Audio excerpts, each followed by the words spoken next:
За хүүхдүүдээ өнөөдөр болохоор бүгдээрээ процентын концентрац болон уусах чанартай холбоотой дасгал ажил ажиллах гэж байна. За энэ дээр болохоор ингээд уусах чанарын дасгал ажил харагдаж байна. За дасгал 1 гэдэг дээр те. За үргэлжлүүлээд ийм процентын концентрацийн дасгал ажлуудыг мөн оруулж ирж өгсөн байгаа. Ингээд янз янзын дасгал ажлууд оруулж ирж өгсөн. За тэгэхээр эдгээр уусах чанар болон процентын концентрацтай холбоотой дасгал ажлуудыг өнөөдрийн хичээл дээрээ үзэх болно.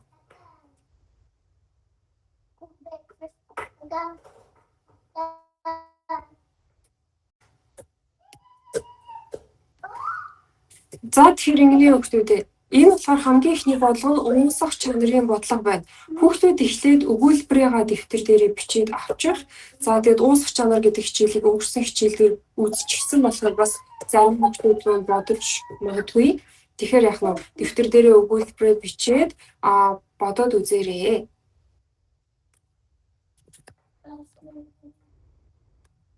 За хүүхдүүдийг дэвтэр дээрээ өгүүлбэрээ бичих хооронд рекордоо төр зогсоочихъя.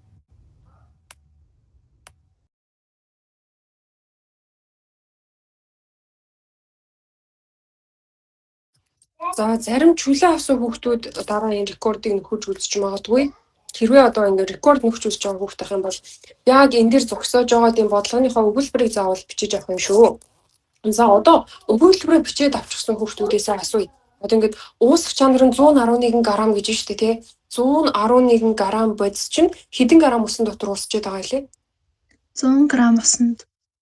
Тийм 100 грамм усанд уусах чанар гэж орж ирэх чинь угаасаа 100 грамм усан дотор хичнээн грамм бодис ууссан юм бэ гэдэг талаар яригддээ шүү дээ, тий? Тэгэхээр тэгж бодно гэсэн үг. За уусах чанар нь 111 грамм гэж ийм өгүүлбэр өгчээ, тий? За бүгдээрээ бичээд үзье.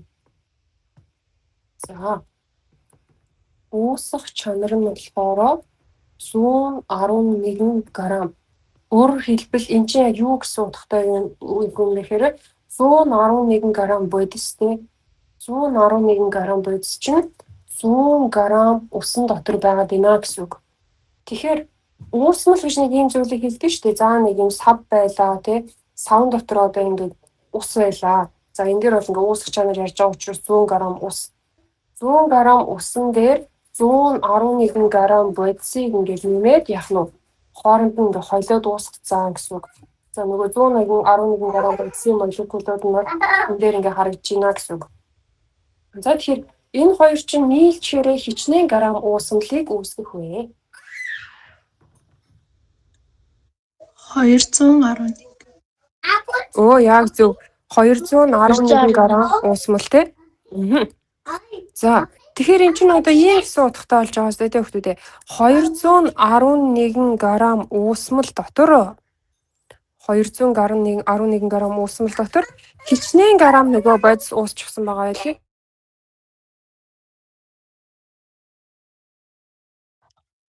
111. Oo яг зөв 111 грамм бодис уусчихсан байгаа юм байна.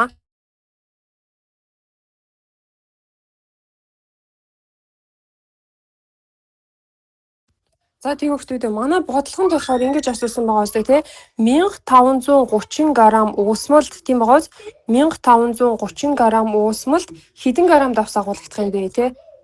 Тэгэхээр 211 грамм уусмал чинь болохоор 111 грамм бодис агуулгадаад байна шүү дээ. Тэгэхээр манай бодлогон дотор хэдэн грамм уусмал дотор гэж асуучид байгаа лээ.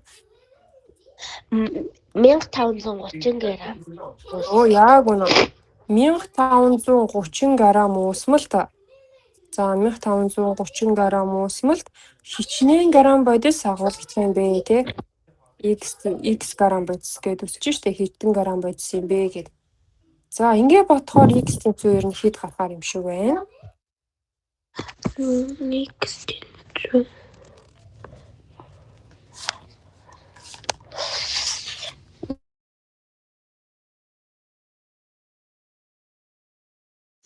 Ойролцоогоор 805. Зүг байна. 805 грамм бодистэй. За ийм гэсэн үг.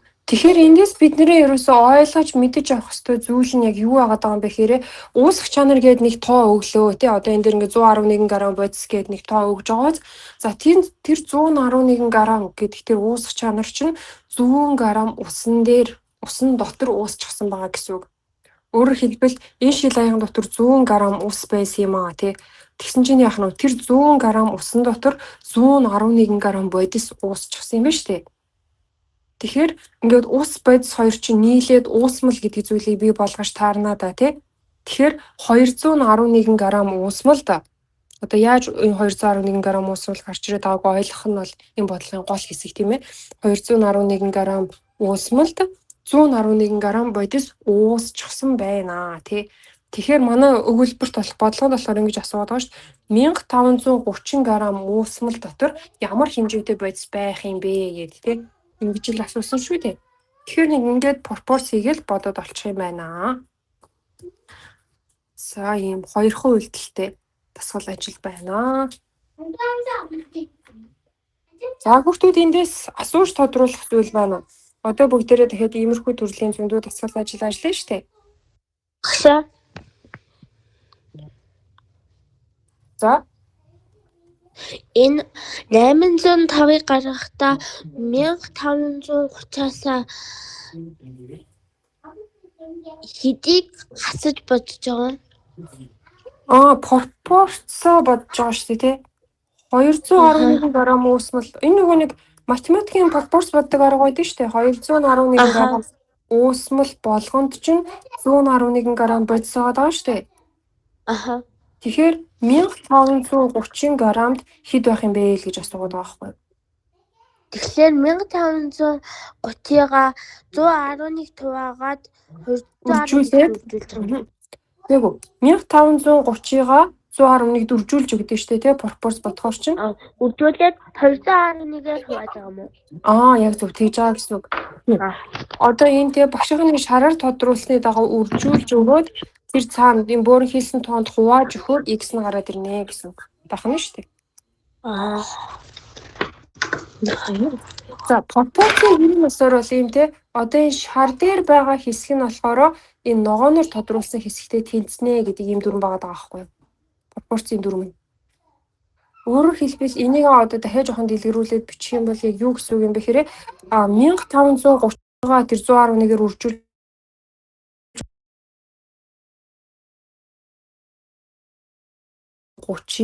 тий 111-ээр үржүүлж өгсөн энэ тоо чинь 211-ийг x-ээр үржүүлж өгсөнтэй тэнцүү байна гэх юм бол ингээ пропорцийн дүрмтэй.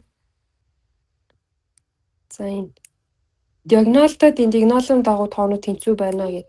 Тэгээд эндээс x тэнцүү хэд юм бэ гэж бодоод олчиж байгаа байхгүй юу? Хиймд бол ингээ математикийн зарим нэг үйлдэлүүд орж ирнэ шүү дээ тий бодлого олж байгаа юм чинь. Гэхдээ бүр тийм хүнд үйлдэлүүд орчихгүй юм анхан шатны тий пропорц гэх мэт жижиг үйлдэлүүд бол орж ирдэг байна. Багшаа та өнөөдөр нөгөө нэг бодлого гарууд дээр ямар бичлэг оруулсан юм бол? Тэр хичээлийн бүр хэд хоногийн дотор өмнө оруулсан байгаа даа хүмүүсийн молидо тодорхойлох гээд. Хагасан өдөр оруулж өгсөн байгаа.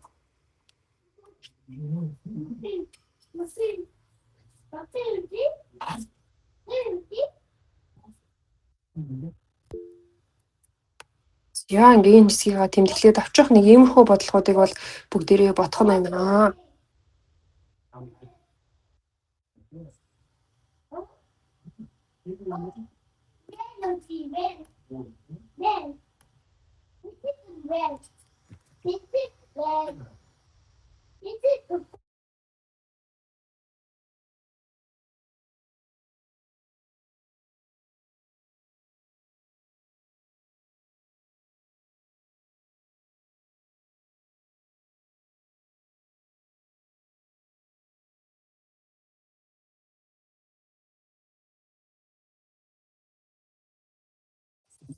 Хоёрдугаар бодлого нь болохоор процентын концентрацтай холбоотой бодлого байна. Хүүхдүүд энэхүү хоёрдугаар бодлогыг дэвтэр дээрээ бичээд тэмдэглээд авчих юм шүү. Хоёрдугаар бодлого нь болохоор ингэж юм шүү дээ. 80 грамм усан дотор 20 г натрийн гидроксид гэдэг бодисыг бол уусгаад өгсөөнө. Тэгэхээр чи ингээд усан дотор натрийн гидроксид уусгах чаар чинь тэр чинь нэг тийм уусмал олж таарна да. Энэхүү уусмал дах шүлтийн массын хувийг олоо гэнэ. Өөрөөр хэлбэл энэхүү уусмлын процентын концентрацийг олоо л гэж байгаа гэсэн үг. За тэгэхээр хүүхдүүд бодлогоо дэвтэр дээрээ бичээд тэгээ гэрийн даалгаварт процентын концентрац гэдэг хичээл үзсэн байгаа шүү дээ. Энэ бол ингээд процентын концентрацийг хамгийн амархан дасгал нагаад байгааз тэгэхээр гэрийн даалгаварт үзсэн процентын концентрац гэдэг хичээлийг ашиглаад бодоод үзэх юм шүү.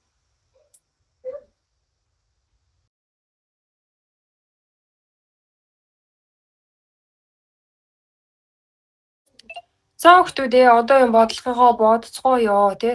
Ерөнхийдөө ингээд нэг 80 г ус байсан юм шүү дээ тийм байгаач 80 г усанд 20 г натрийн гидроксид гэдэг бодисыг уусгасан гинэ. Тэгээд үүссэн усамлын процентын концентрацийг тодорхойлох ийм дасгал байна. За бүгдээрээ одоо зургийн зураад үзье. За нэг юм шил аяга байлаа гэж төсөөлье. За энэ бол ингээд нэг юм шил аяга. За энэ дотор болохоор 80 г ус байсан юм байна. 80 г ус. За ямар ч гэсэн нэг юм химийн шил сав те. Энэ шил савн дотор 80 г ус байсан. За тэрэн дотор гаднаас ингээ бодис уусгаад өгсөн. Тэр уусгасан бодисынх нь хэмжээ нь хэдэн грамм билээ хүүхдүүдээ? 20 г. Яг зөв. 20 г тий. Тэр нь болохоор натрийн гидроксид тэгээд натрийн OH гэдэг ийм бодис уусгаад өгсөн. Тэгэхээр 80 г бодис дээр усан дээр 20 г бодис уусгаад өгөхөр энэ хоёр чинь нийлээд хэдэн грамм уусмал олж таарах уу? 100 г. 100 г. Оо яг зөв. 100 г уусмал зүг байна. Өөрөөр хэлбэл бодис амьдрал дээр ч гэсэн ер нь тийм эстэй тий. 80 г юм дээр 20 г нэмэхэд 100 г л болж таарна штэ. За тэгээд ийм энгийн зүйлийг хүүхдүүд яг аль хэсгээр нь төөрөөд идэм бэ гэхээр нэг ийм бичлэл орж ирэх хүүхдүүд шууд ингээд толгойн юм болоод нэг өөр болчдөг байхгүй юу? Нэг ийм бичлэл орж ирдээ.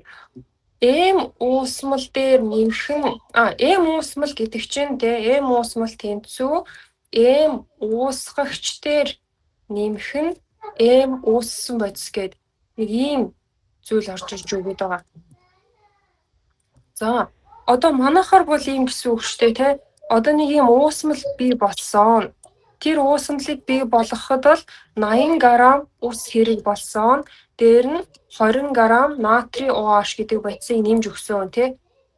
Ийм л гэсэн үг. Өөрөөр хэлбэл уусмалын уусгагчийнхаа массыг бичлээ, ууссан бодисынхаа массыг бичлээ. Тэгээд уусмал гэдэг зүйл бол бий болж байна. Өөрөөр хэлбэл одоо энэ ус байгаа тий. За багш нь ингээд цэнхэр өнгөөр ингээд дүрсэлж. За энэ бол ингээд ус шүү. Усны молекулууд ингээд байж илаа. Тэгсэн чинь тэр усны молекулууд дунд болохоор яах нь натрийн OH молекулуудыг уусгаад өгсөн юм биш үү?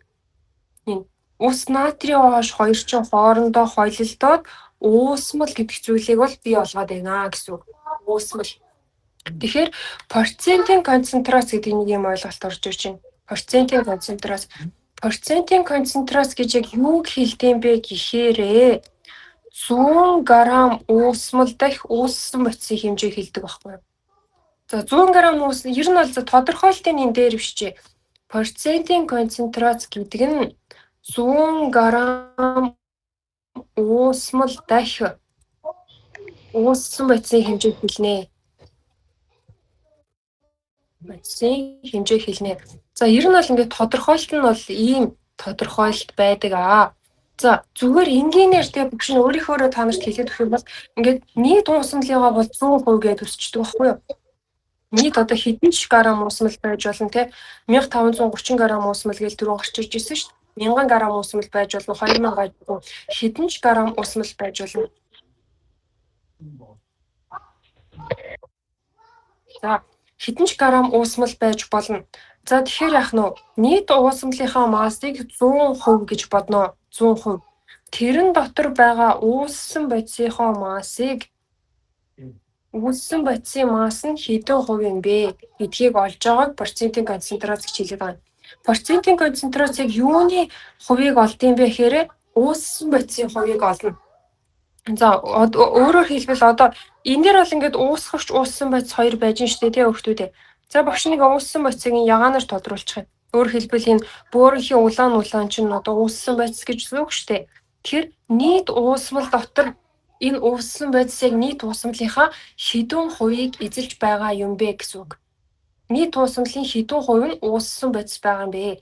Энийг процентын концентрац гэж хэлээд байгаа байхгүй юу? Одоо энийг хартаа хүмүүстээ яг тэгж бичиж байгаа юм тий. Нийт уусмалынхаа 100% гэж бодно гэж байгаа юм тийм ээ. Нийт уусмал бол 100% юм аа. Тэр 100% уусмалын хэдэн хувь нь ууссан бодис юм бэ? Үүнийг процентын концентрац гэж хэлж байна. За тэгэхээр одоо энэ бодлогон дээр манай нийт уусмал чи хэдэн грамм билээ? 100. Оо яг зөв. Манай нийт уусмал бол ингээд 100 грамм уусмал байгаа тий. За нийт уусмалынхаа бол 100%-ийг ботчих байгаа шүү дээ. Тэрэн дотор ууссан бодис нь хэдэн грамм бэ? Ууссан бодис нь. Ууссан бодис нь 20 г натрий гидроксид. Оо яг зөв. 20 г натрийн гидроксид тий. Тэгэхээр тэр 20 г натрийн гидроксид чинь хэдэн хувь юм бэ тий? Үүнийг болохоор процентын концентрац гэж хэлээд байгаа байхгүй юу? Тэгэхээр x тэнцүү хэдэн хувь гэж гарах уу? 20%. 20. Тийм. Тэр процентын концентрац гэж бол нэг юм хэлээд байна тий. Нийт уусмалынхаа массыг 100% гэж бодчихоо. Одоо тэр ингээ хэдэн грамм уусмал байсан ч хамаагүй. Одоо 100% гэж бодчих. Тэр 100% дотор чинь яах нь ууссан бодисынхан масс нь хэдэн хувь юм бэ гэдгийг нь процентын концентрац гэдэг байна. За энэ хэсгийг бол хүүхдүүд бичиж авнаа. За бичиж авахаас өмнө багш нь дахиад нэг процентын концентрацийг илүү ойлгомжтой болгоод тайлбарлах юм. За алим журч хоёрыг хооронд нь холсон юм байна л та хүүхдүүдээ. За ингээд алим дээр журжийг нэмээд яах нь энэ хоёр ингээд бие биендээ уусдаг байсан гэж төсөөлье. За ингээд холцоо. За тэгсэн чинь яах нь за алим нь болохоор ингээд 7 ширхэг байсан, журжин за 8 болчих. Алим нь 8 ширхэг байсан, журжин 2 ширхэг байсан. Тэгэхээр энд нийт хэдэн жимс болж таарах уу? 10 жимс. За энэ дотор байна шүү дээ те журжийн эзлэх хувь нь хэдэн хувь бэ? Нийт 10 жимс байна шүү дээ те энэ дотор 20% тий. Энийг чинь болохоор процентын концентрац гэж хэлээд байгаа байхгүй юу? Өөрөөр хэлбэл ингээд уусмал за 10 жимсийг бол ингээд уусмал гэж төсөөлье бүгдээрээ уусмал. За энэ уусмал дотор шүү дээ те аль их хэмжээтэй байгаа нь бол уусгагч. За ихэнх тохиолдолд за гэхдээ уусгагч нь ус спирт гэж нэг тодорхой уусгадаг бодисууд байгаа шүү дээ те. За нөгөөх нь болохоор юу байж болно? Ууссан бодис. Гэхдээ аль их хэмжээтэй нь уусгагч гэж хэлэх нь жоохон өөрөөсгөл юм байна хүүхдүүдээ. За ер нь бол тэр бол буруу байна. Нэг нь уусгагч нөгөөх нь ууссан бодис гэж тайлбарлах нь бол арай зөв те. Өөрөөр хэлбэл уусмал гэдэг чинь хоёр хэсгээс тогтноо те. Нэг нь уусгагч нөгөөх нь ууссан бодис. Тэгэхээр процентын концентрац гэдэг нь болохоро энэ уусгагчийн хувийг хэлээд байгаа мó эсвэл ууссан бодисын хувийг хэлээд байгаа мó? За нийт бол 10 жимс байгаа. Оо яг үнэ. Нийт 10 жимс чинь бол ингээд 100% тий. 100% дотроос нөгөө ууссан бодис чинь хэдэн хувь юм бэ тий. Ууссан бодисыг бид нэр энэ дэр журж гэж авсан шүү дээ. Тэгэхээр 2 журж чинь хэдэн хувь юм бэ? Энийг болохоор процентын концентрац гэж хэлээд байгаа байхгүй юу? 200 гаруй туухаар чи 20 гарч ин тий. 20% гэдэг. Өөрөөр хэлбэл нийт уусмалынхаа массыг 100% гэж үзээд тий. Нийт уусмалынхаа массыг 100%. Уусмал бол ингээд 100%. Уусмалын масс нь 100%. Тэрэн дотор байгаа ууссан бодис чинь яг хэдэн хувь юм бэ те? Үүнийг процентын концентрац хичээлээд байгаа. Процентын концентрац бол уусмал дотор байгаа ууссан бодисын хэмжээг тодорхойлдог юм байна. За хүүхдүүдийн хэсгийгаа тэмдэглээд авчих. Олон тэр дээр байгаа зургийгаа сайхан зурж авах юм шүү.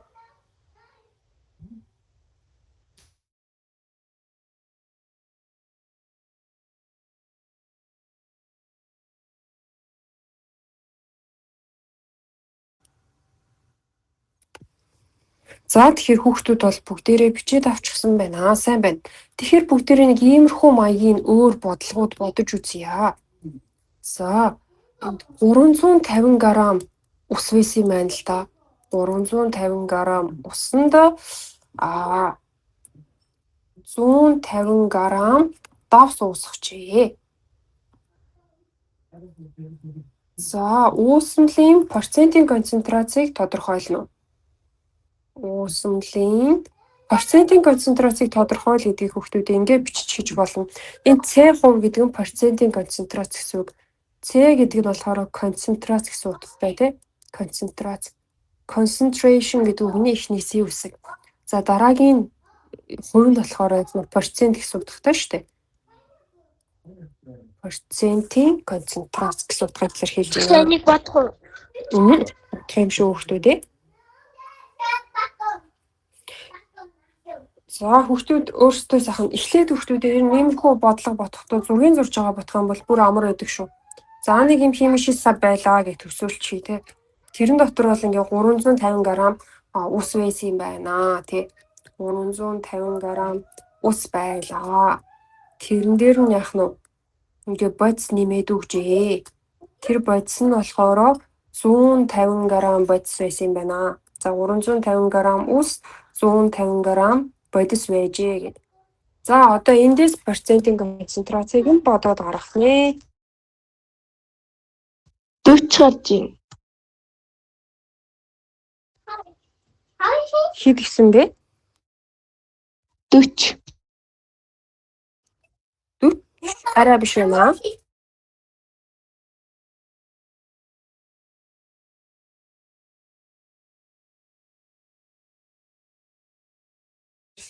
Зөвхөн хариу нь ер нь бол 30% гарахаар юм байна. За хүүхдүүд өөрсдөө бодож байгаад 30% гарах юм бол гараа өрөх төвчлөр дээрээ дараарай.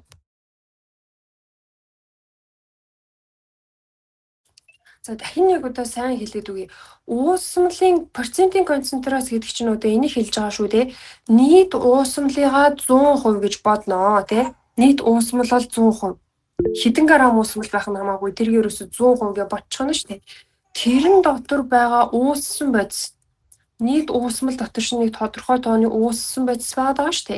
Тэр ууссан бодис чинь яг хэдэн хувь юм бэ те. Энийг чинь процентын концентрац гэж хэлээд байгаа. Уусмал дотор байгаа ууссан бодис нь яг хэдэн хувь юм бэ? Тэрийг процентын концентрац гэж хэлж байгаа ахнэ.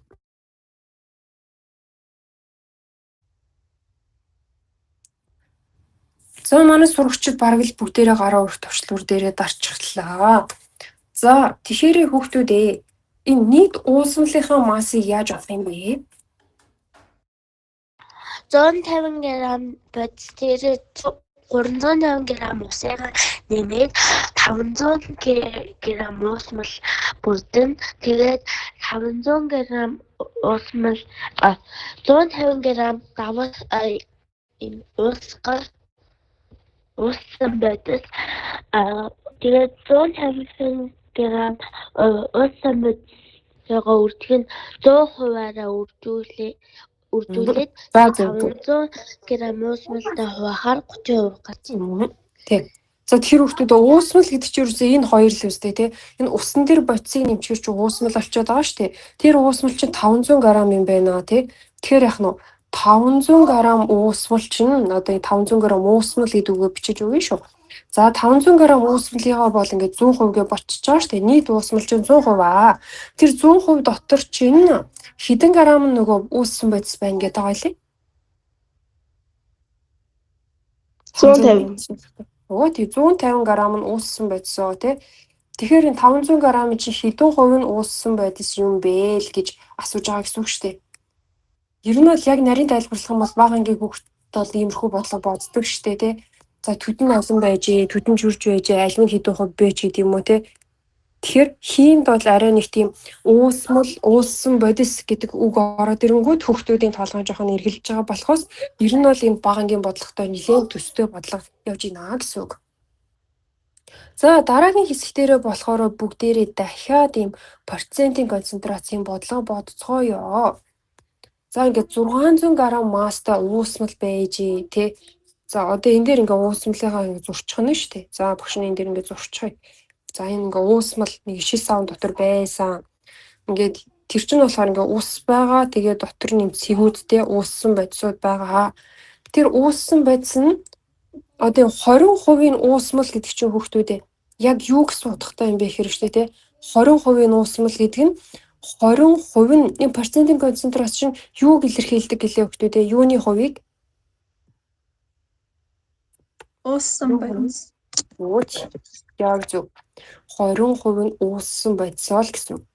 Нийт 600 г уусмал байсан байгаа штэ тий. Тэр 600 г уусмалын чинь 20% нь ууссан бодис. 20% нь ууссан бодис юм чинь үлдсэн нь юу аж тарах вэ?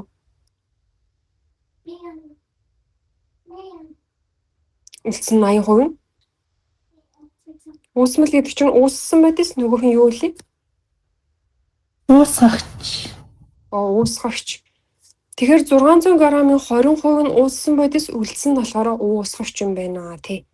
За хүүхдүүд энэ өгүүлбэрийн дэвтэр дээрээ сайхан бичиж авч агаад өөрсдөө бодоод үзэх юм шүү. За бодож үзээд комент хэсэгт хариугаа тавиад явчих хүүхдүүдээ. За та нарыг бичээд бодож үзчих хооронд багш нь рекордоо төр зогсоожээ.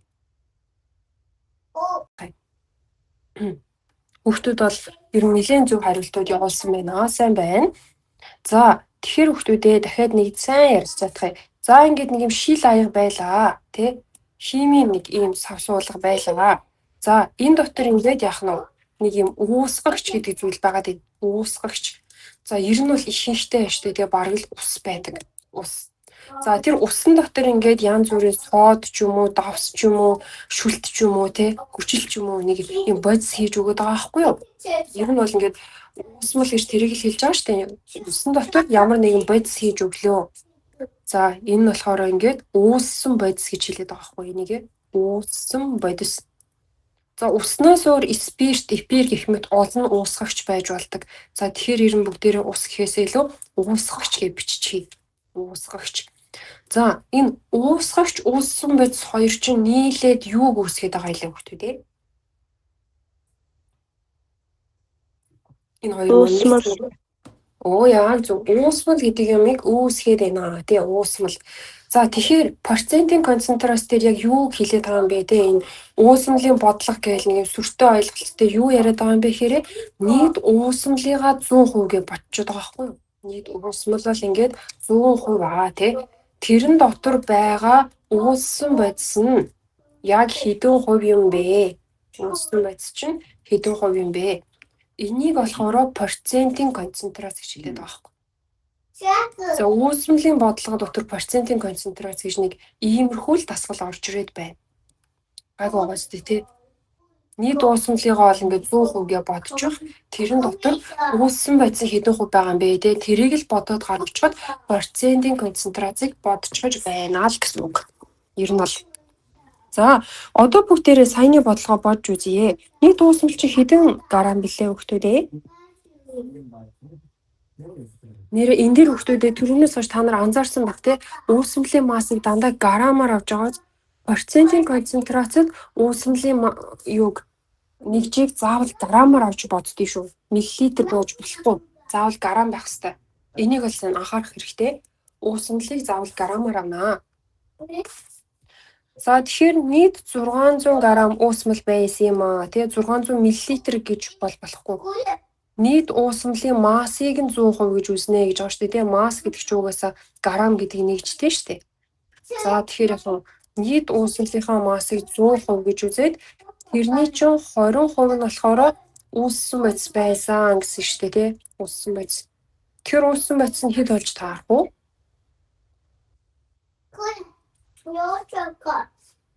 Ууссан бодис нь 480. Тэрнээс өмнө ууссан бодисынхаа масс нь 120. 120 грамм аа тий. 120 грамм ууссан бодис байсан юм аа. За тэгэхээр уусмал гэдэг чинь юм хэлээд байгаа шүү дээ тий. За нийт уусмал гэдэг чинь уусгагч дээр нэмэх нь ууссан бодисоо тий. За ууссан бодис. За нийт уусмлын масс ч юм болохоор 600 г гэдэг байгаа шүү дээ. Нийт уусмлын масс нь 600 г. Үүссэн бодис нь 120 г тий. Сая ингээ 20% нь үүссэн бодис гэхээр 120 г нь үүссэн бодис. Тэгэхээр энэ дотор үүсгэгч нь хэдэн грамм барж тарах юм бэ? Бодлого юм байсан тий. 480. 480 грамм маа гэд. За нэг иймэрхүү бодлого бол гарч ирдэм байна. За хүүхдүүд эндээс тэмдэглэх зүйлээ тэмдэглэж аваад гараа өрөх туршлага дээрийг дараад явчих. Асуух зүйл байх юм бол яг одоо асуугаад авах юм шүү. Багшаа яг 6-даа завсарлан тий. Тэг юм шүү.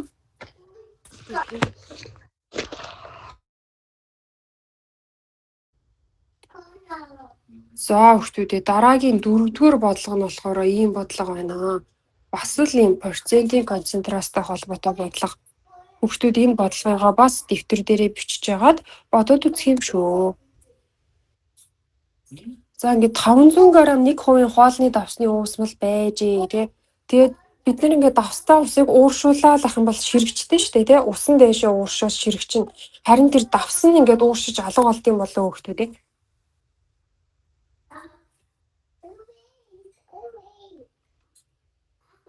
За энэ дээр нэг ийм зураг зурж үзье. За инглээ. За нэг юм давстай ус байлаа тий. Энэ давстай ус болохоор ингээд анх 500 г юм ус байсан юм л та. Энэ усны хэмжээ 500 г байсан. Тэгээ тэрэн дотор нь ингээд 500 г-ийн 1%-тай тэнцвүүц хэмжээний юм давс байж исэн аахгүй юу? Тэгээд тодорхой хэмжээнд ингээд температураар халаасаар хагаад нөгөө ус чинь бол яах вэ? Буцалсаар гаад дэше ууршаа явчихдаг шүү дээ. Бид нар усыг буцалгаад ахаар угаасаа ууршчдаг үстэй тий. За ингээд дээшээ ингээд ус нь бол ингээд ууршаа явцсан ширэгцэн л гэсэн үг. За ус нь ингээд ууршлаа. За тэгэхээр энэ дотор байгаа давсны нэр нь ууршд юм болов? Үгүй.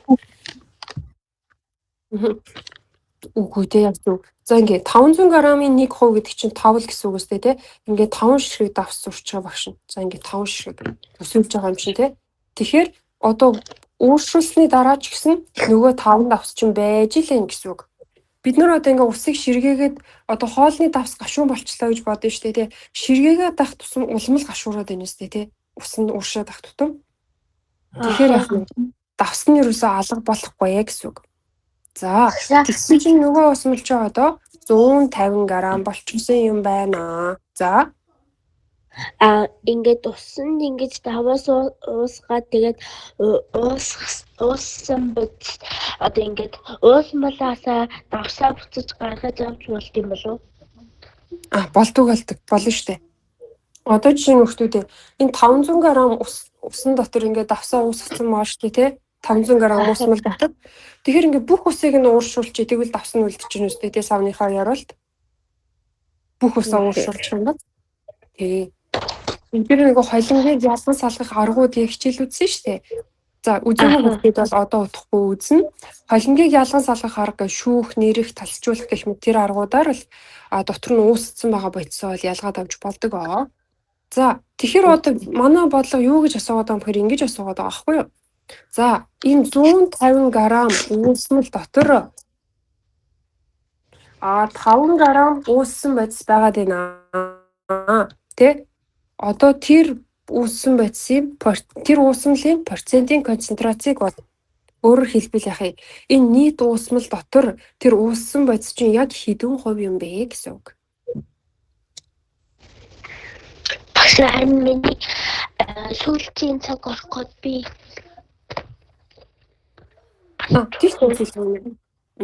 Тэгчих. За. Таксинийг бодоод ирэх үү? Тэг энийгээ бодчих. Одоо тэмдэглэлтэйгээ зөв биш руугаа явуулчих юм шүү. За ингээд энэ хэсгийг бүгдийн сайхан тэмдэглэж авч байгаад бодчих хүүхдүүдээ. Завсарлахаас өмнө бүгдээрээ бодчихъя.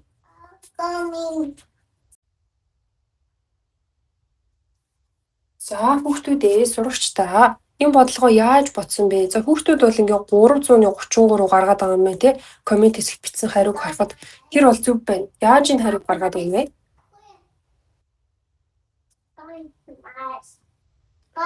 Нийт уусмалыгаа 100% гэж бодно те.